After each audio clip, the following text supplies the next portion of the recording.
بہجت الاسرار صفحہ نمبر 132 پر ہے 132. حضرت سیدنا ابو عمرو عثمان اور حضرت سیدنا ابو محمد عبد الحق رحمت اللہ تعالی علیہما فرماتے ہیں کہ ہم حضور سیدنا غوث اعظم رحمت اللہ تعالی علیہ کے دربار میں حاضر تھے. حضور نے وضو کر کے کھڑا ہوئے یعنی لکڑی کی بنی ہوئی چپلیں پہنی اور 2 رکعتیں پڑھی. بعد سلام ایک زوردار نعرہ لگایا اور ایک کھڑاؤں ہوا میں پھینکی. پھر دوسرا نعرہ مارا اور دوسری کھڑاؤں پھینکی. دونوں چپلیں آنن فانن ہماری نگاہوں سے غائب ہو گئیں. پھر کچھ دیر تشریف فرما ہوئے. ہیبت کے سبب کسی کو پوچھنے کی جرأت نہ ہوئی. کچھ دن کے بعد عجم سے ایک قافلہ حاضر بارگاہ ہوا اور کہا ان معنا للشیخ نظرہ، یعنی ہمارے پاس حضور کی ایک نظر ہے. ہم نے حضور غوث پاک رحمت اللہ تعالی علیہ سے اس نظر کے لینے میں اذن طلب کیا.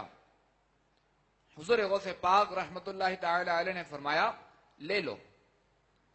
تاجروں نے 1 من ریشم، کچھ کپڑے کے تھان، سونا اور حضور غوث پاک رحمت اللہ تعالی علیہ کی وہ چپلیں جو اس روز ہوا میں پھینکی تھی پیش کی.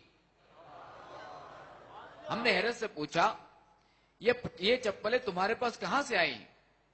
تو کہا ہم سفر میں تھے کہ کچھ راہزن یعنی ڈاکو جن کے 2 امیر تھے ہم پر آ پڑے، ہمارے مال لوٹے اور کچھ آدمی قتل کیے اور ایک نالے میں تقسیم کو اترے.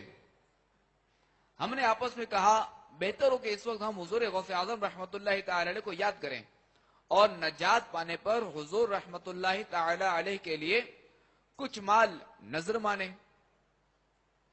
ہم نے حضور غوث پاک رحمت اللہ تعالی علیہ کو یاد کیا ہی تھا کہ 2 عظیم نعرے سنے جن سے جنگل گونج اٹھا اور ہم نے راہزنوں کو دیکھا کہ ان پر خوف چھا گیا.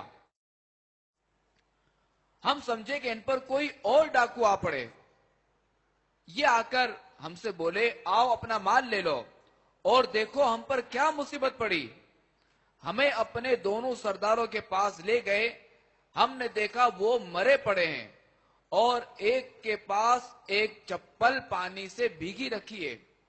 پھر ڈاکوؤں نے ہمارا سارا مال لوٹا دیا.